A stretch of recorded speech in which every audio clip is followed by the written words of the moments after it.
identifying women, women with disabilities, all experienced much more significant impacts than average. So there's definitely an intersectionality component that we can't ignore. And so obviously this is a big social issue. It undermines gender equality for social progress, but it's also very much an economic one. And so the Chamber decided to get involved here.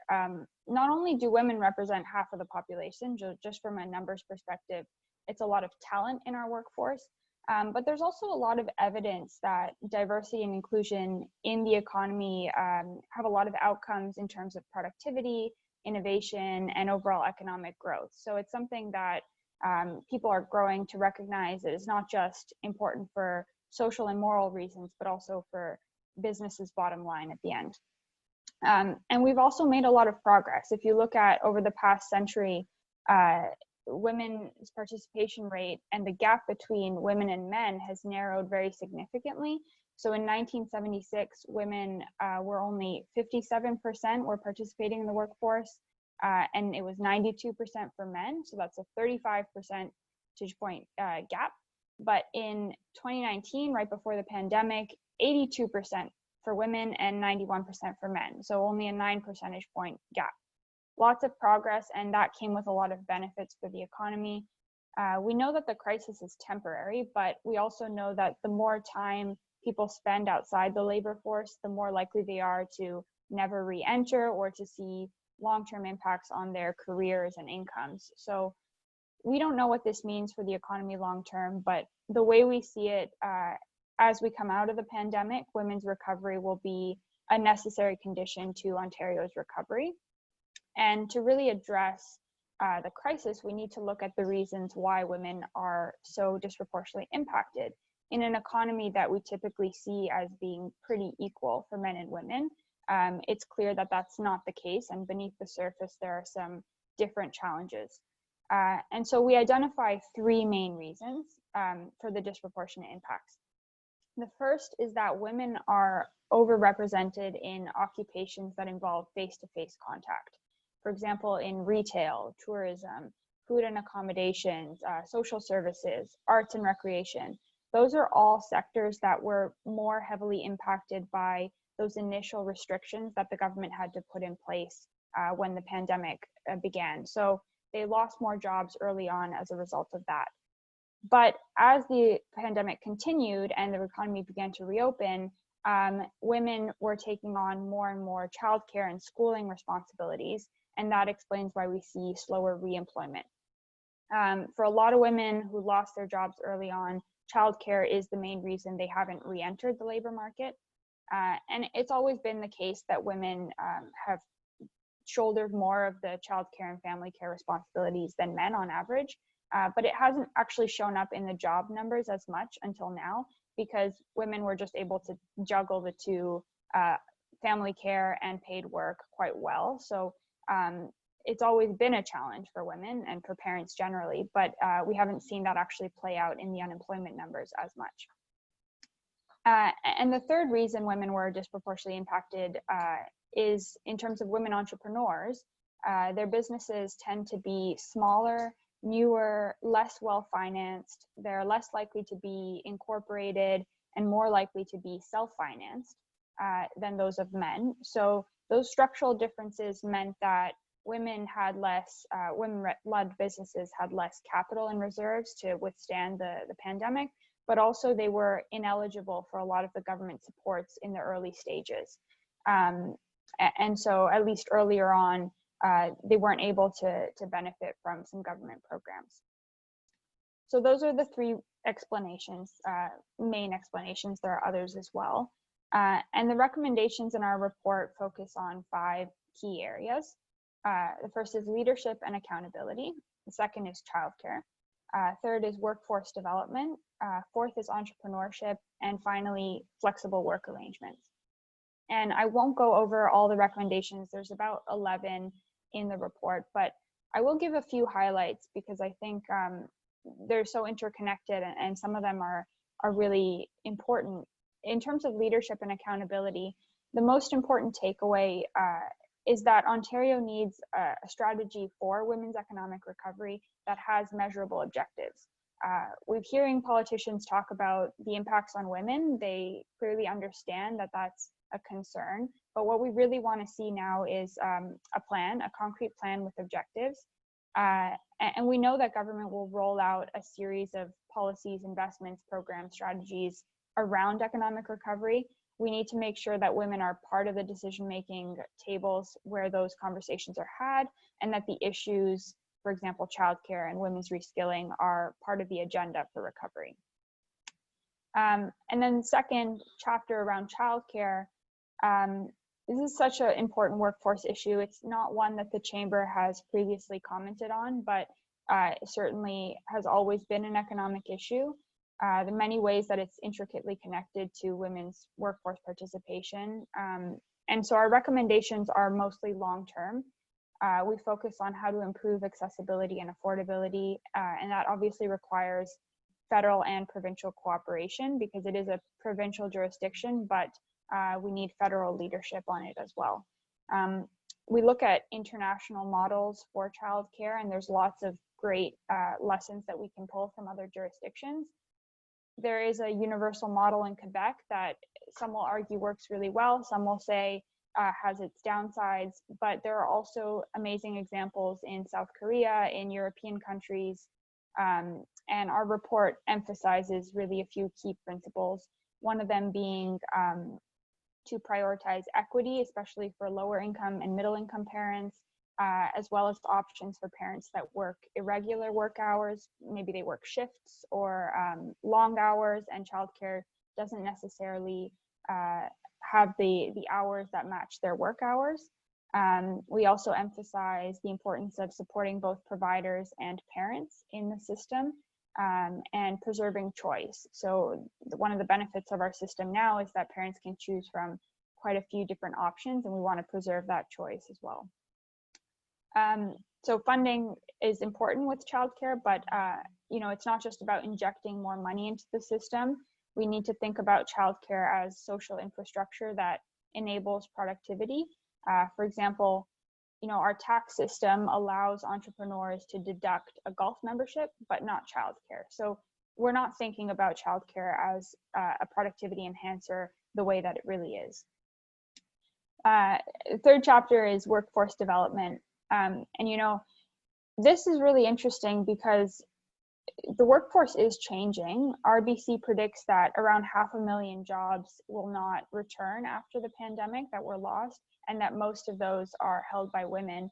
Jobs in retail and service sectors, those jobs were already changing, but the pandemic has accelerated some of that shift. So we know that we need a large-scale reskilling system for workers in general. But what we also know is that women often aren't able to participate in those opportunities for a few different reasons. Could be financial, could be childcare again. It could be regional. There isn't a program in their area. So we need to make sure that access to those programs is available. We also know that women are underrepresented in certain high growth sectors, like the skilled trades, science, technology, and engineering. And those are high paying, high growth opportunities. And the barriers to women's participation stem all the way from childhood, when they're kind of told what the gender norms around different sector occupations are, all the way to once they're in that field and there's challenges with workplace accommodations, childcare, you know, male dominant cultures. So we need to think about how we address those barriers as a whole on the spectrum, and not just limited interventions at a certain point. And all of that requires a lot of collaboration between employers, governments, unions, post-secondary institutions, and associations like ours. The fourth chapter is about women entrepreneurship. And I mentioned earlier that there are structural differences between women and men entrepreneurs. So really what we need is more support in terms of financing, especially outside the traditional loan structures that not all women entrepreneurs can benefit from, but also in terms of legal advice, financial literacy, digital literacy, access to trade, mentorship, procurement, and forums like this one are perfect for professional networking. And there are lots of good initiatives out there that should be scaled and make sure that women are accessing them. And finally, flexible work. And this can include working from home, flexible hours, the things that we've seen implemented by force during the pandemic. But also, if you're doing shift work, flexible work can involve job sharing and other kind of unique arrangements. There's a lot of evidence that flexible work levels the playing field for women, but it also increases productivity and outcomes for the workforce as a whole. So we should think about it as a workforce policy and not just a women's policy. It's up to employers to implement flexible work if they so choose, but what governments can do is provide guidance, share best practices, and also help collect information from employers to understand what models work in different types of workplace settings. So those are the 5 sections. I ran through them a little bit quickly, but feel free to read the report and happy to have a discussion here. Last thing that I'll mention is, we don't want the report to just sit on a shelf. We've had some great feedback from it and a good reception to it so far, but it's really important that we see action from it in the coming months. So we're meeting with government regularly to make sure that this is on their table. We've also got a webinar scheduled for next Wednesday, September 23rd. And we've invited Minister Stephen Lecce and obviously Ontario's Minister of Education and Associate Minister Jill Dunlop, who's the Minister of Children and Women's Issues. And we're going to have a Q&A with them, sit down and talk about some of the findings from the report. So I can put the registration link to that in the chat. And if anyone is interested in hearing from them, it would be great for you to attend. I see that there's some questions in the chat, so I'll stop there and really happy to open it up to discussion. Thank you, Claudia. That was, there's a part of me that feels incredibly validated hearing the points in this report. And I feel like I do have a couple of kids, and I've tried all the options. I've done the commuting to downtown. I've been at home full time. I've worked part time, and now I'm working close to home. It's and they all have their challenges, and a lot of them I do feel validated right now just with recognizing that the challenges that are identified in this report. I feel like I've lived some of them. And yeah. Sorry. No, go ahead. They've always been challenges, right? It's really interesting that they were just kind of beneath the surface, and it took a pandemic for us to talk about them as workforce issues, but it's in a way a positive thing. Yeah, I was talking with Shireen from Woodlore yesterday, and we were saying, the pandemic, I think, just really opened a lot of eyes to some of the issues that were still there. So yes, we've come a long way since, the 50s, I think, with some of those stats that you identified there, but, sort of the pandemic just took us back. So yeah, let's not go all the way back. Let's make sure that we can continue moving forward. So first thing I want to do is make sure everyone has access to the report, and it is in the chat. I believe that, I think Justina and Todd are going crazy posting information, which is great. So the PDF of the report is there. It's really, really good. Thank you. So let's open it up to questions. I think Tracy's got one there. Well, I have a question, but I also want to comment. It's not the 50s, Christy. It's not that far back, because my children are older. And I'd say 20 years ago, nothing's changed. I'll be honest with you, because I had to pivot my firm drastically when my son was diagnosed on the spectrum when he was 4, because there was nothing. And I had to literally stop a thriving business that we had just launched. And I look at, he's 28 now, there's not a lot that's shifted. So I think your timing, you don't have to refer to the 50s, you can actually refer to the 80s. We want to think that we've progressed in a lot of ways. And yes, in some countries, no question about it.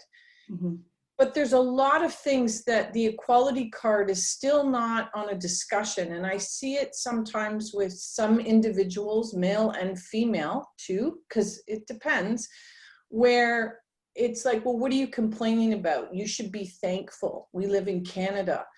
but I always believe we can do better. And I still see some major holes in this whole process. My question is, I'm not a fan of the government running these programs for women businesses for multiple reasons. Is there a leader that has been part of the process that will represent women in business specifically for this? And how do I get in and support and push this? Because I would love to co-chair or jump in on this. I don't have small children, so I have some flexibility with my time. But I would love to figure out a way where I could use my influence, my experience, some of the things that I've gone through to further help women. I don't know, is there someone who has been chosen as a chair, or is it part of a program, or who is leading this coalition? It's a great question. I think that's part of the problem as well, is that it's a very decentralized effort. In the report, we have a table with a lot of different programs, organizations that are working on women's issues in the economy, but there is no leader, and the government kind of funds them one-off. And so if you look in that table, there may be some groups that you might want to get involved in, but there's no chair, there's no structure, accountability structure for that. And that's one of the challenges as well. Well, there's an opportunity. As well, yeah. Big one. So we could set up something specifically, maybe even through the Board of Trade, as an organization, and grab some women who, we've got a lot of powerhouses in Brampton. There's a lot of women, a lot of talent, a lot of smart people here who are on different levels from different ages that could maybe be one of the teams. It's something to consider, Christy or Todd, Yeah. who's listening on this, because Definitely. I believe this is the fundamental problem that I am seeing systemically throughout the pandemic, is the pandemic is bringing up problems in various different sectors. I happen to have a lot to do with hospitality. I have a lot to do with the airports. And every time I hear Lisa LaFlamme at night tell me we're going to be closed for another month, I think, oh my gosh, here we go again, because I still have not opened my second location. I am still in lockdown, and I lose money every day. So what I'm seeing generally from this whole process, from the retirement centers to childcare problems to the social economics, is each of the there's not one particular leader that is non-government that is representing the individuals. I know unions do a very good job where they have their union representatives, but this is not a union issue, because this is an issue that affects everybody.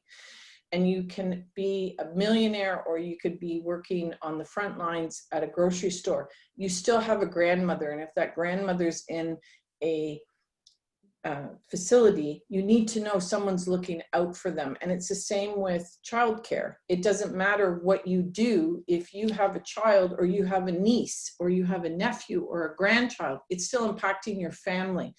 And this is, I think, one of the things, I read a report with Women in General, how our bandwidth is 150 people deep. So when we do well in work, we impact about 150 people deep. Men don't have the same bandwidth, and it's not a criticism to them, but it's all of the things that we do as women. And when we saw the crisis fall with the seniors' homes, they forgot how many women and men and people volunteer to go in and take care of their elders in these facilities. So when they shut it down, of course they had a shortage of people. Of course they ran into more problems, because there's so many people who do so much on the back end. And I think the pandemic is showing the holes about how women impact and influence every sector when they're involved. And it's more than just like Christmas, right? Or Halloween or whatever, these things that are so important. They're the ones that jump in. They're the ones that make an added effort to it, so everyone benefits. So I think for me, one of the things that's frustrating is I'm looking on the outside thinking, yes, there's finances, which is important. Yes, there's government structure. But the leadership is really lacking. 100%. And I can see it across the board. And whether you change government officials, it doesn't matter. You need leaders who are going to come forward and who are going to help move it to the next level. Because a lot of people like to talk about this stuff, but who's actually kind of making it happen?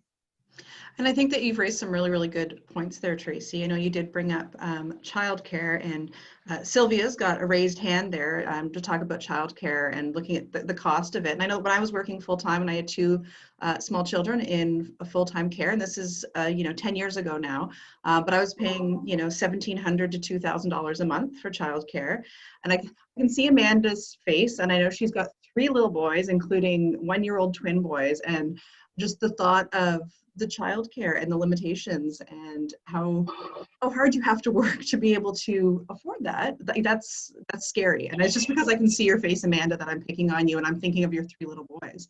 But Sylvia, you had a comment that you wanted to make. Sure. Can anyone hear me? Yep. Yeah, we can hear you. So I'm not a business owner. I'm a planning student, and I've been looking at issues like childcare for a while.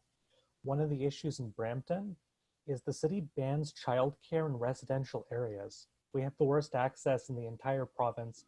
There's 1 spot per 5 kids, and the Ministry of Education will not give you a license for a childcare if the zoning doesn't support it. But the city doesn't allow childcare in residential areas unless you spend half a year and at least thousands of dollars to do it, which kills most of it. So I was wondering from the Board of Trade what you're doing to help push the city to address that, because the province can announce funding for childcare, but if the city won't allow the spots to exist, what's the point of a voucher if there's no spots? Yeah, and I think Sylvia, I don't know if you saw, I did reply to your email just this morning, and Todd is going to comment on our business confidence survey as well, because it was something that came up there. I think it's a bigger question that you're asking. And I think it's a question that I'm going to leave to Todd and our Policy and Government Relations Committee in terms of their advocacy to see, because you're right. And when we pair those stats with the stats that Claudia is bringing forward as well, I think there's some really, really good questions to be put forward there. And there was a question for you there from Todd in the chat about any stats, information, a brief that you can share. Sylvia, forward them over to me, and I'm happy to share them with our team here. Upji, you had a question for us. You've got your hand raised. Yeah, one of the things you mentioned, Claudia, women-led businesses had less capital in reserves during this time. And it's more of a question and a comment as well. Like, I deal with business entrepreneurs day in, day out, and I see every time I'm dealing with a female entrepreneur, the first option they're looking at sometimes is family capital coming in, or I'm gonna sell this jewelry of mine, and I've literally seen that as well. But I think, are there any programs that women can go to for more knowledge on how they can get capitals? Oh, because sometimes they're only thinking of, let's go to a bank and here's a box product and let's get a line of credit. And when they don't get it, then they go to the family. But they need more knowledge on, there's so many other ways to get capital so that you don't get cash crunched in times like these. Mm-hmm. Are you aware of anything like that, or could we be part of anything like that for knowledge purposes? Yeah, so you're spot on. And there's I don't know if you're familiar with the Women's Entrepreneurship Knowledge Hub, WEKH, at Ryerson University. They run a ton of programs for women entrepreneurs, and they're rolling out a lot more now in the context of the pandemic, specifically around financing options for entrepreneurs. So they do regular webinars, and they have resources on their website. They're funded by the federal government, and they just received new funding. So there's lots of resources there. I would recommend checking them out. That's good. That's good. So maybe, with, Brampton Board of Trade as well, or anybody here too, maybe we should come up with something where we can give more knowledge on how to get more capital and stay positive, and for cash positive in these times.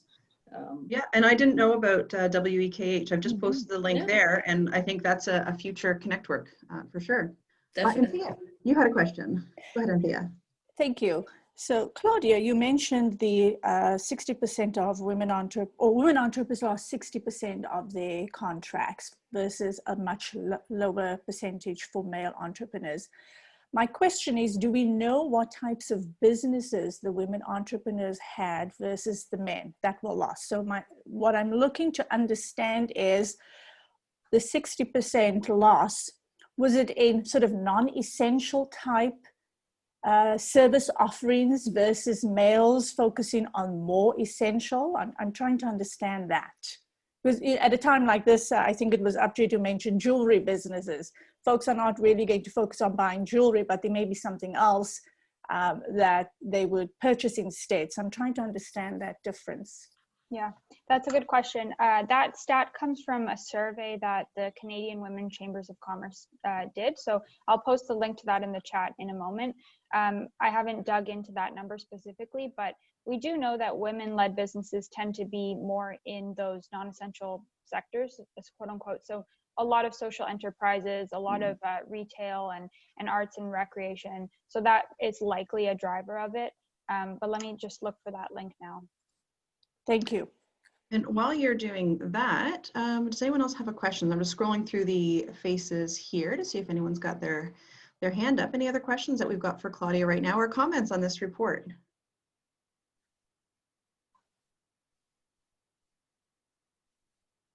Everybody goes silent. I have a question, Christy. Claudia, does the She-Covery take into effect women that are in shelters? Because I've been hearing that with this COVID, a lot of, I guess, family issues, divorces are coming up, and I know a lot of women are going into shelters.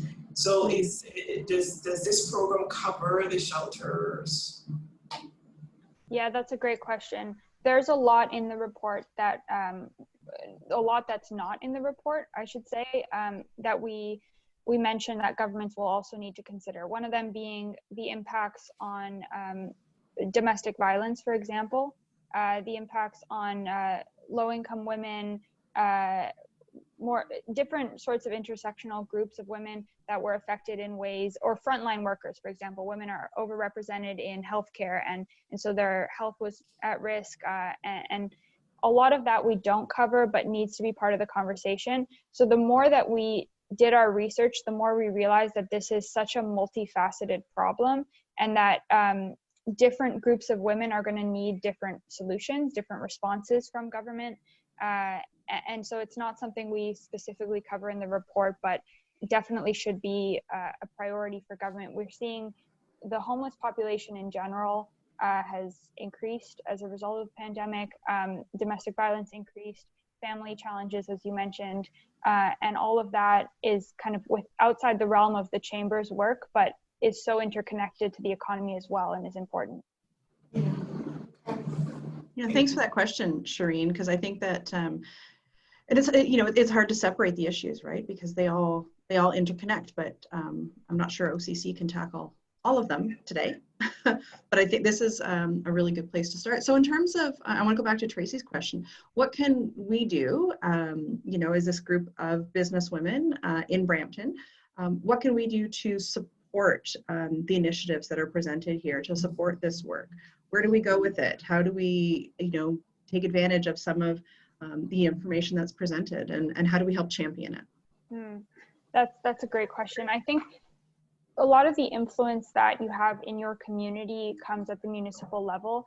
Our recommendations are focused provincially and federally, but the childcare issue, for example, that Sylvia mentioned, talking to your government and your elected officials about childcare solutions that related to zoning at the municipal level. I hadn't even heard that was a challenge. That's just one example. There's a lot of programs and support that can be rolled out municipally, and elected officials just need to be hearing that constantly for them to make it a priority, and for them to put pressure on the provincial and federal leadership as well. So the more that we can just keep singing this song, the more it'll make it onto their tables. Yeah, and when I scroll through the faces of the people in this group, they're not. These are the people who are going to make these changes, who are going to champion these causes. So to have this consolidated report and recommendations, I think, is really, really important. Tracy, did you have another question there?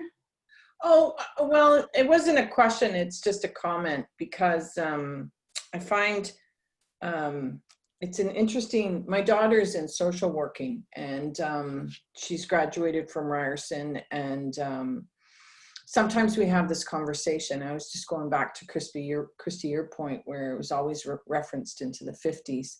And I am going through a personal situation where equality is still a huge issue. And I am perceived, and I know I'm very strong and I'm very fortunate, but I've come from a lot of difficulties personally. It's not an easy journey. And I think about, I happen to have the inner strength. Maybe I knew the right people. I had a sexual assault happen to me years ago. I managed to find support in a way to help pivot me on that. I have had my company for years. I listened to the capital and the investments, and I managed to really push through a lot of stuff. I don't know why. I don't know what makes me different than some other women. But I ask myself a lot, there's a lot of times where I have come across some people who have no idea where to go. They don't even know where to start. It's crippling. Maybe I'm just, back to my astrology in the chat room, I'm the bull in the china shop of the Taurus who just dives in with the head down, and I'm not politically correct. I'll never be in politics.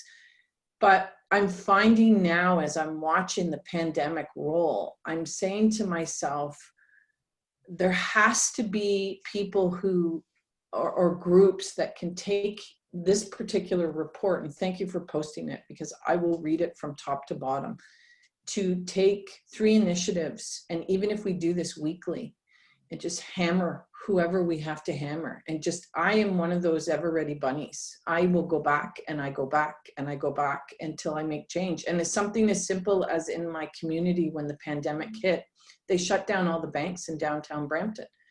And they shut down the banks because of homeless people, not because of the pandemic.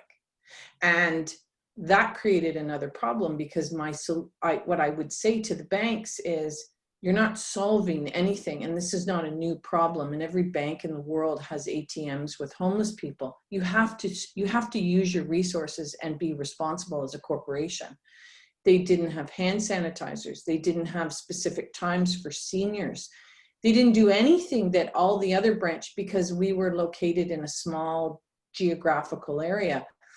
Well, I got so frustrated because we had we have a market every Saturday, and nobody could get cash. And so now you have the farmers back to the 150 width, my bandwidth, who I impact, who I come across. And I bugged Martin Medeiros and Ian Barton, the economic development team, every single day. I went all the way up to the vice president and the president of TD. I figure out ways to get in touch with them until they finally fixed and opened the TD. And now they've reestablished it. They got the hand set. I just wouldn't let it go. Not because I was going to gain anything. It had nothing to do with me, but it was an example of women who relied on the bank, business owners. It had just this multitude effect, and no one saw that as a problem. And yet I'm on the other side, and then I'm saying, no, it's a huge problem. After they clean the banks, which is a point to COVID, then the other banks jumped in. And sometimes, whether they just do it to get rid of me, that's fine. I don't care. But it got done. And what I'm finding, the lack of leadership right now in the politics, everybody's going through all these policies from Fed down, provincial, and they're dissecting it. But implementing it where it matters, I think, is really, really a key point. And Christy, I would brainstorm with you to take this report, create a committee. I would gladly chair it. I would gladly dive in, and the daycare, for example, is a valid point, to what you're saying. Every municipality is going to have a different issue. But if the government doesn't start making changes, because I honestly believe The government here in Brampton, they don't understand how to make change. They don't see where the why is very important to matters when it relates to us as women. And if I look at city council, there's only 2 women that represent us out of the entire city council. So how are they ever going to bring these policies and these things that you are putting up in the chat and the report? How is that ever going to be heard if we are 50% of the population here? It doesn't, it's statistically, it's never going to happen. And you know what, and that's why we have a group like Connectwork, that we can bring these issues up and we can share them, we can all champion them, and then it builds this network. We've got 30 plus people on the call today who all signed up so they could hear about this. So when did the report, is it U of T or Ryerson that did the report? The chamber wrote the report and Ryerson helped sponsor it. Nice. That's interesting. I've already pushed this out this morning to about 25 people. Is it public to everybody, or is it just now going through the various chambers? It's been public since Wednesday. Nice. Okay. yeah, so it has gone out through our e-news, media release did go out. It's on our website as well. So yeah, I think that, you know what, share it with your networks, and you know, let's have this be the beginning of the conversation. Right. Did you have any comments? Do you have any final comments, Claudia? Well, I wanted to thank Tracy for that comment and for your energy and leadership on that, because I think it takes people like that to make a difference. And I would also say there's a bit of a limited window of opportunity here, because people are talking about these things more than they ever have before. Yeah. Government's ears are perked and they're looking for help and ideas. And if there's hearing a consistent message right now, then it's very likely that that will translate into policies. So creating committees and creating a stronger voice, amplifying messages is so important right now. If we don't make any changes to childcare now, I'm sorry to say it's unlikely that we will in the next decade, because people have been very true. Yep. Make platitudes about childcare for decades, and if it doesn't happen now, it'll be a bit discouraging to see. So I really hope that we can build that momentum, and appreciate all of you being interested in the content and digesting it and sharing it. It's helpful to us, and I think to get the message across. To your point, this is where entrepreneurs have the upper hand, because we move quick. And the policymakers, they're scrambling. And I'm in a situation with the feds right now where I've already gone on to application number 3, and they're already talking about application 1. And it's like, guys, you got to get moving a little faster. They don't get speed, and that's where entrepreneurs can pivot really quickly. And you're right, because everything what was not working, here's the opportunity, because COVID's come in. And you can make some powerful shifts, but you got to move quick. You got to start putting the recommendations. And I'm very thankful. I really am. I have taken your report, and I'll read it, because I know it will impact my business greatly. And I really value what you guys are doing at Ryerson. My daughter's from Ryerson, so I know the in-depth of the work that you put into your efforts, and it's congratulations, very much so. Thank you. Great. And as I know on the call today, we've got entrepreneurs, we've got intrapreneurs, and we have some representatives here from the Zonta Club of Brampton Caledon as well, who, you know, are champions for women in our community. So yeah, we've got the right people, I think, hearing this message today. And yeah, let's keep the conversation going. Claudia has shared some links in the chat as well. What I want to do is, I think, you know, we've keep reading the report and keep sharing the report. What I want to do is invite Todd to come and speak, and he's going to unmute himself and put his video on there. So in this environment, one of the things that the Brampton Board of Trade has done, in addition to going virtual, providing information through our expert series, is we did a business confidence survey. So we're taking advantage of these opportunities when our networks are coming together to present what we heard from the business community. Todd's got his nice infographic there up on the screen, and I'm going to invite him to talk about that and to share that. Well, thank you very much, Christy. Can everyone hear me now? Oh, fantastic. I'm glad to hear that. I've been having some Zoom audio challenges. I really appreciate listening. Really appreciate the comments, perspectives that were made in the discussion. And Claudia, thank you so much for putting a fine point on the problem and possible solutions. And I hope you're encouraged, as I am, by the discussion, by the response, and by the volunteering to participate in bringing some of these solutions to fruition. So thank you so much for your time today. Ladies and gentlemen, you're members of the Brampton Board of Trade, and you're part of a very special group of people that understand that by working together, we can not only help our own business success, but also lift our community, our business community, our community's prosperity.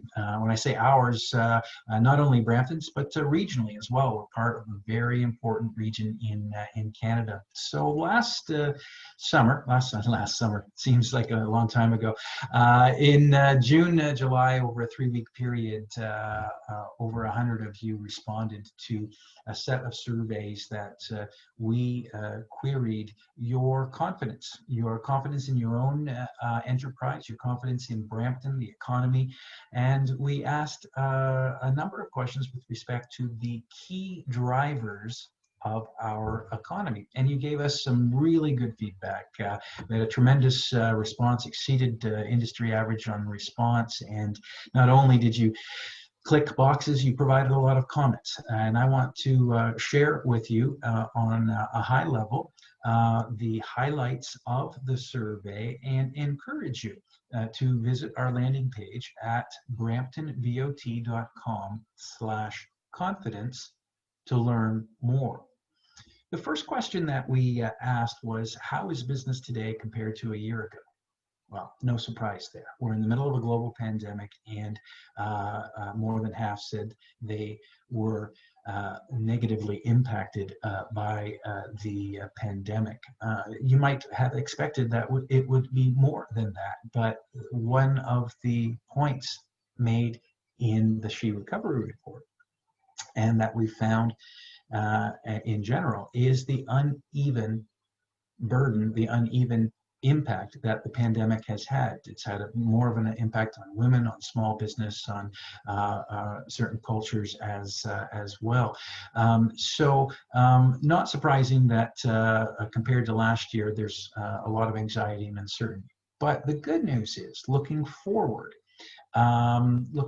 over the next 12 months, and you can see from this infographic that 7 out of 10 felt confident in their ability to generate revenue, their economic sustainability, and their environmental sustainability. Further, when we asked about the confidence you have in your own enterprise, lots of confidence there for Brampton's long-term future, your future in Brampton, 9 out of 10 almost, and 8 out of 10 in the confidence in Brampton's future. Still a city of tremendous opportunity. We asked questions about the top issues facing business, and you can see here, and this was the first surprise in the results, that we anticipated to see pandemic being the #1 issue, but in fact, it was transportation infrastructure. And that is really important because our community, when we asked, 64% agreed that it's easy to get to Brampton. But look at that difference. Less than a third of you, just over a quarter, agree that it's easy to get around Brampton. When we asked, what would you like to see in terms of enhancing transportation, better public transit, 2-way all-day go, that's more frequent trains, faster trains, more track upgrades to help us get to downtown Toronto, to help employees come in from Guelph, Kitchener, and also the importance of highway capability. 10 of the top 20 bottlenecks are on the 401, and particularly in the west part of Brampton, and you indicated that that was also very important. your advice to the Board of Trade, a more active engagement with government, more promoting of small business. I think many of you are familiar with our reward to recovery, linking large businesses with small businesses in employee appreciation ideas. I see Christina's on the call today, and hopefully you've seen some cupcakes ordered for employee appreciation for some of our larger businesses. Promoting small business, the Shop Local campaigns that we've partnered with the Downtown VIA that Christina chairs, and the local economic development office, so very important. And engaging with you in conversations like we're having today. And what we've done in terms of our own digital transformation is establish 8 networks with various topics: business development, goods movement, civic leadership, prosperity, etc., that you can find at bramptonbot.com/P2P. So P2P, peer-to-peer networks that we've set up to help you through this challenging time and to grow our economy as well. It's really interesting. I want to talk about civic leadership and spend a little bit of time on the civic leadership highlights. And why don't I go to that first? About 40% agree that the business community is doing enough to foster a positive business environment. That tells me that there's a lot more work, that a lot more businesses we can recruit to the board to have conversations like this. Civic leadership is, I guess, a combination, the way we view it, of both leadership from private sector and leadership from our public sector as well. And this was an interesting response. Only 1 in 2 of you agree that the municipal government is displaying a positive external brand image, shares the priorities that align with business, are able to make good decisions, and just not to, we didn't ask just about city council, but the general confidence we have in our senior levels of government. Again, only 1 in 2 of you are confident that way. So lots, again, pointing to the need for more collaboration. Let me move to when you go and you visit bramptonbot.com/confidence, you'll see not only this infographic, but we also have a number of decks, 5 short decks that are topic specific. One is on civic leadership, and here are some of the comments that you've made with respect to confidence. And I want to go to the civic, I want to pay kudos to the city for their COVID-19 response. 7 out of 10 of you felt that council's been doing an excellent job in keeping us informed, inviting us as business owners and residents to contribute our, I think that means 2 cents, and also give us a platform for asking questions and getting answers. Keep it up. So that is wonderful. We asked you as well about satisfaction with various departments at City Hall. Brampton Fire and Emergency Services ranked high. There was no dissatisfaction of any significant degree to mention, but it's just interesting to rank. We will be doing this confidence survey on an annual basis and tracking the performance and opinions of business. Some suggestions you had there with respect to quality of service was time-based. The time development approval times, in particular, building permit times, etc. Businesses are generally impatient. They understand acutely that time is money, and the need to move quickly with site plan approvals and other things. Here's the question that we had with respect to agreement on various statements.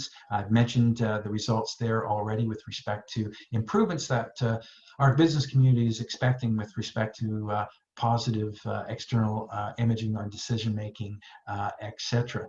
Let's move quickly to trade or our downtown core. I wanted to highlight this because Tracy, you did mention the great advocacy and results that you received with the banks downtown in terms of keeping their presence in a state of repair and clean, and When downtown is the heart of our community, there are a lot of active people working very hard at its improvement, advocating on its behalf.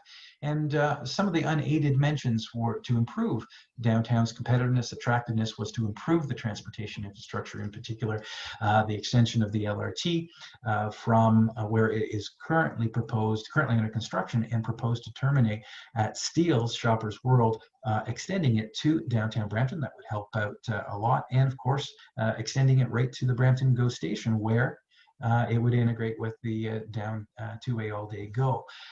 Business attraction, identifying gaps, of course, important, and revitalizing streetscaping was also mentioned as very, very important. Again, you can read the comments in the report. It's no surprise business people, talking about ways to improve the general satisfaction and attraction with Brampton is, keep commercial property tax rates in check, user fees, stormwater fees, etc., and speed up development approval times. Here's some good news.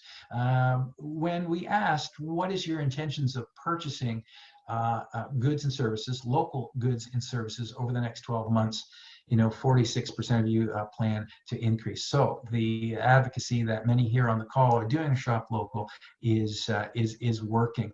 I'm going to wrap up with one here on. We've pretty much talked about the transportation ones, lots of satisfaction with Pearson, with Highway 407, with the 400 series highways, with the exception of Highway 401. And I've mentioned, key bottlenecks are a source of frustration for business people, a lot of them being women trying to get home for childcare, for dinner prep. It impacts men as well, obviously, but we all feel that difficulty in getting around town, and certainly the need for more highway, for more transit options is part of the solution. I'm going to move and finish off here on the responses that you had toward innovation and talent. And this was of particular interest. 64, I'm going to combine a couple of responses. 64% of you know where to find personnel to implement innovations, yet 45% of you still find it difficult to find that new talent. So I thought that was kind of interesting. 55% of you are aware of financing options, but for those bankers that are on the call today, 50% indicated that budget is the most highest barrier, top barrier to implementing innovation. So again, some opportunities there for our financing community. 55% know what technologies are available, but that means 45% can learn more. So our educational institutions, Sheridan, Algoma, Ryerson, a message perhaps there as well. When we looked at comments, practical comments, there's the budget, practical comments. Fiber optic cabling, broadband, there's inconsistent broadband capabilities in our downtown, in various parts of Brampton. I know Claudia knows that as well. There's one of the strong advocacy of the Ontario Chamber of Commerce is more broadband, better fiber optic cabling. It's not just a rural issue. It's alive and well here in urban, suburban setting in Brampton as well. I think again, this is important and leaving on a high note. The next 12 months, businesses are anticipating to hire almost a third of you, which is great. Some interesting question here with respect to the investments that are being made in our post-secondary institutions. Brampton business people believe that there are excellent opportunities to learning skilled trades, but perhaps not as much in the research field. And look at this, Only 12% of you agree that there are suitable provisions for daycare in Brampton for those who need it. So it's really great to see that business people on a large scale, not just those passionate and on this call, recognize the issues. I'm going to finish with this question. Should the city support the 3 existing post-secondary institutions, Algoma, Sheridan, Ryerson, in their proposal for expanded university offerings? They have something that's really exciting called United for Brampton. It has 3 components to it, increasing, enhancing the cybersecurity offerings in Brampton, positioning Brampton as a center for cybersecurity in Canada. The second part, and again, this is the 3 institutions coming up with a vision that leverages their strengths. The second is a center for health innovation. If you haven't heard about this, I'm happy to share the deck so that you can learn more about it. But essentially, it's a medical school. Isn't that exciting? For Ryerson has this as a plan in concert with Sheridan, their nursing program, and Algoma with their expertise in social work, particularly in the third component of this United for Brampton proposal, which is an Institute for Prevention and Treatment of Mental Health and Addictions. So we're very excited as a business community for these practical solutions that the 3 institutions have come up with in cybersecurity, the Center for Health and Innovation, and the Institute for Prevention and Treatment in Mental Health and Addictions. And if you want to know more about that, please send us a note and we'll send you that deck. So I wanted to, I will wrap up now. I wanted to give you a brief high level. If you have questions, please, we're interested. The objective of doing this exercise was to ask provocative questions, to have quality conversations, and to, as an outcome, have impactful solutions. So I'll leave it there. I'll go back to the infographic, and I do hope that you take a look at it, and we can have conversations now and in other networks. Every Wednesday morning, I'm available at 8 a.m. to talk about it through Zoom, Christy, and Fridays at 10 o'clock for coffee check-in as well. So I'll open it up now. What do you think, folks?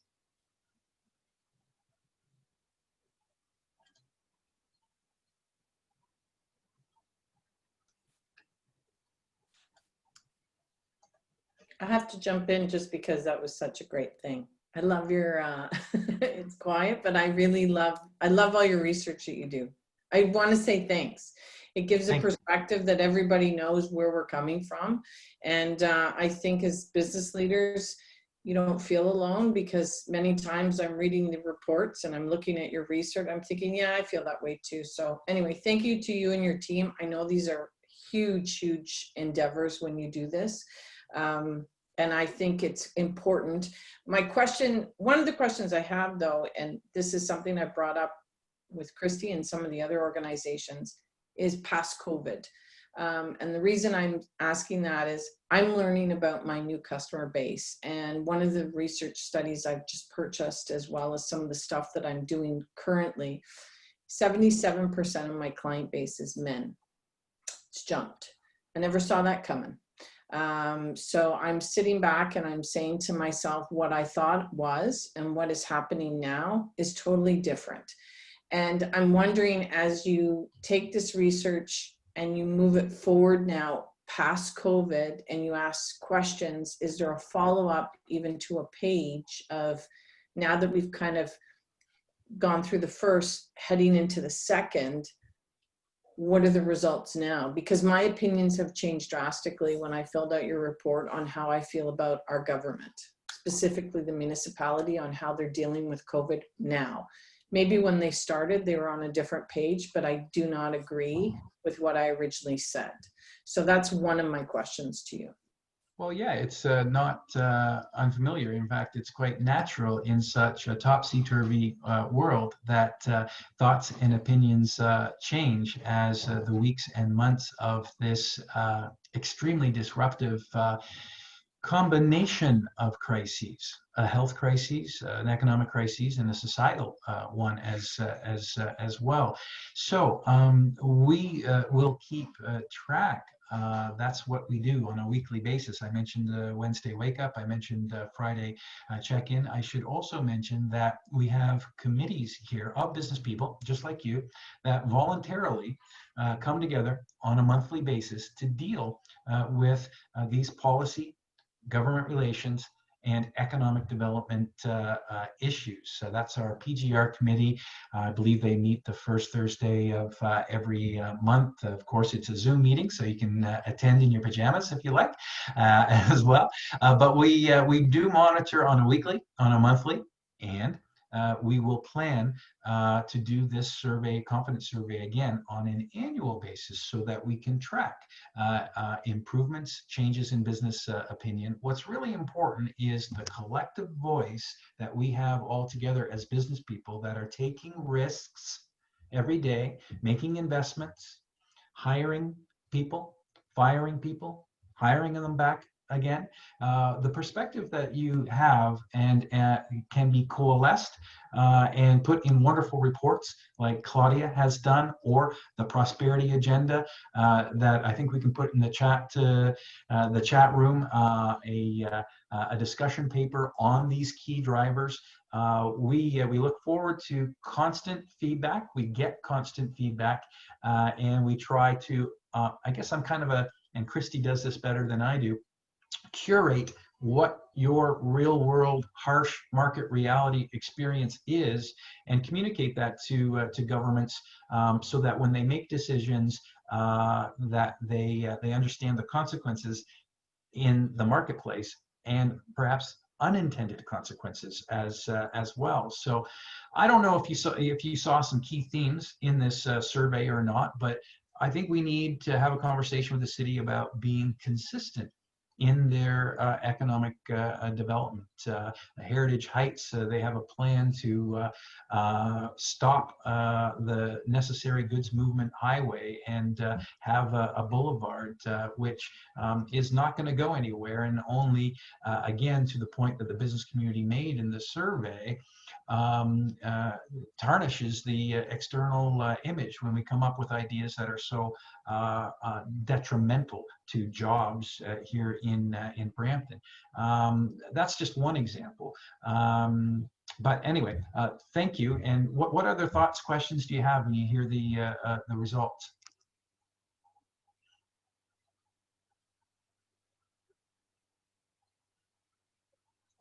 Well, thank you for the opportunity to share it with you. Can you hear me? Hi, yes, I can hear someone. Hey, Todd, this is Sylvia, one of your fellow Sylvia. transit committee members. I was really surprised to see how much support there was for transit. Yes. Yes. I would have expected COVID to be the bigger issue, but its transportation is dramatically more. I found that surprising. Yeah.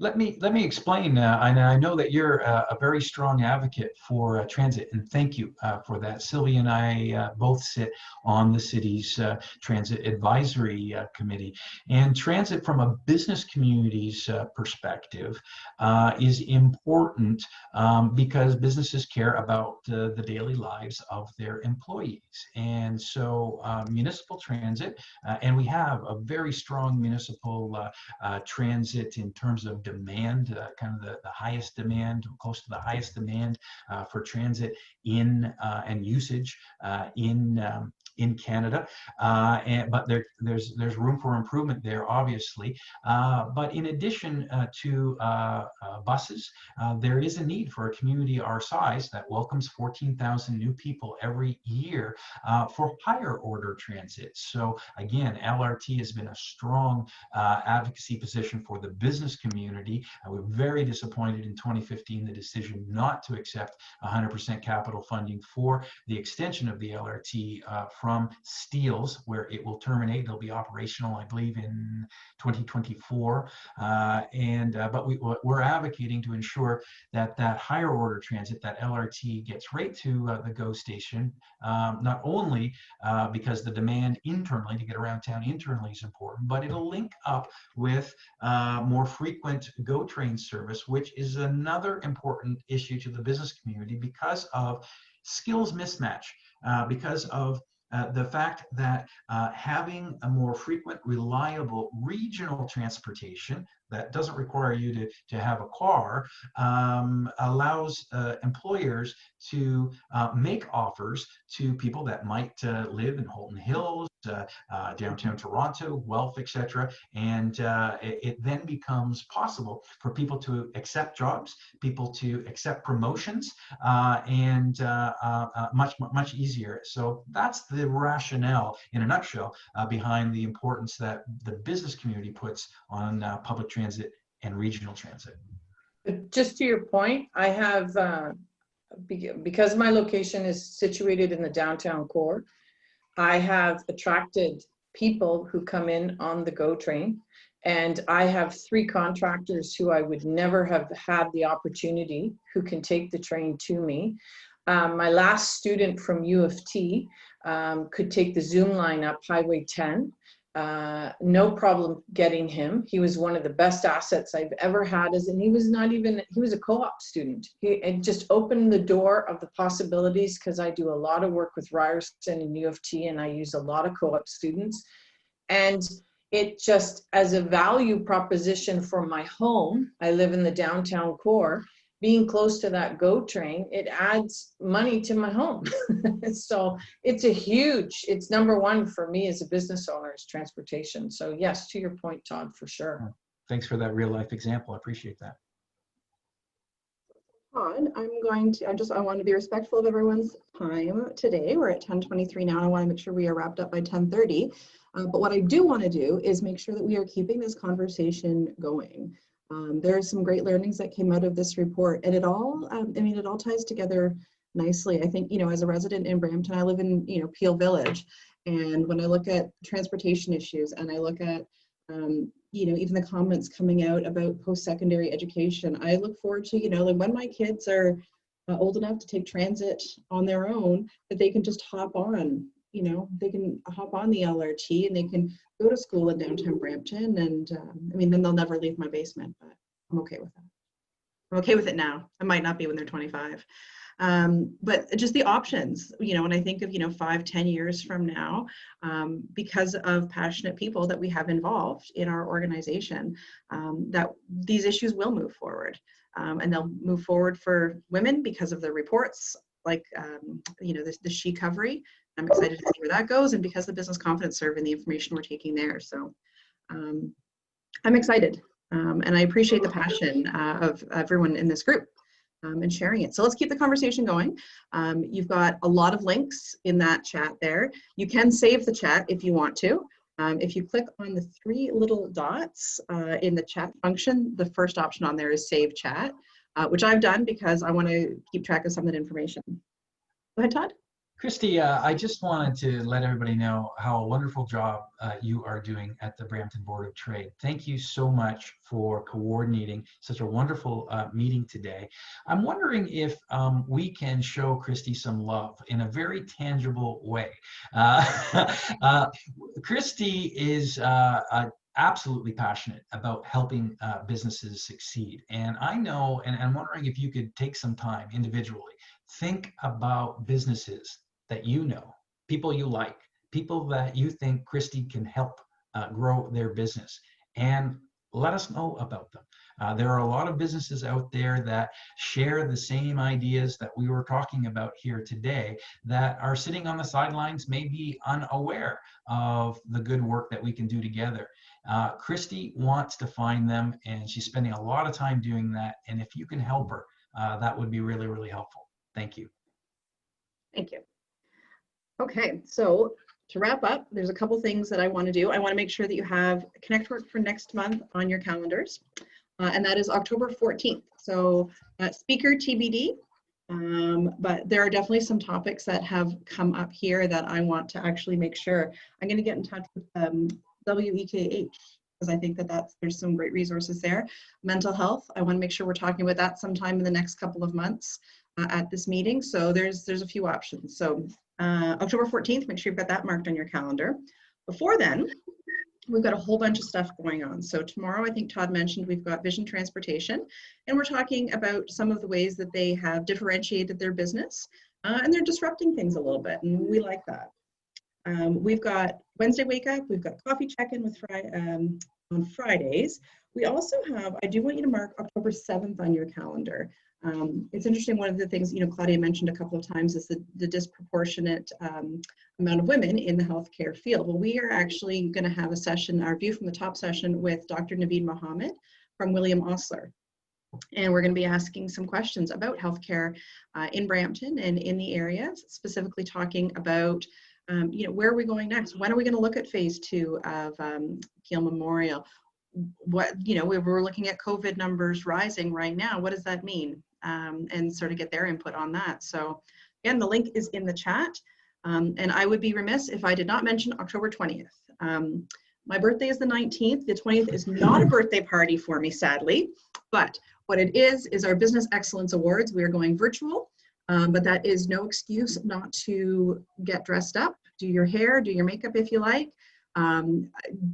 But you can come in your slippers, and that's good too. So Business Excellence Awards, we celebrate the best and the brightest of the businesses across our city. So it's going to be a lot of fun. There's going to be a little bit of silliness. There's going to be some music. There's going to be really good food from some pretty incredible restaurants, including the Food Quotient. And I know Amisha is on this call with us here, and the Food Quotient is making healthy food for us. So your ticket for the BAs does include dinner. So make sure you have that date on your calendar. I have one more thing that I want to mention, and then I'm going to send everybody on their way today. Christina from Dolcezza.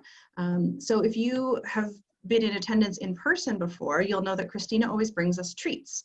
Obviously, I did not bring everybody treats today, neither did Christina. We apologize for that, but we haven't figured out that virtual, food delivery yet. However, for anyone who has attended today, Christina is offering us a discount. And I'm just going to send that out right now in the chat. So the website is there. So it's $10 off the online order. And the discount code is Connectwork September. And while you were in downtown Brampton, stop by and see Tracy. Come by and see us. We're all nice and close together. We've got lots of, we've got our downtown Brampton BIA and lots of great members from the Brampton Board of Trade hanging out down here in downtown Brampton. It's a fun place. So there we go. We are done our meeting today, and I think I just threw a lot of information at everybody, but I do want to wish you a very happy Wednesday, and we've got so much stuff going on that we're going to see you again really, really soon. And don't hesitate to reach out with any questions that you have. So have a good day, everyone. Thank you.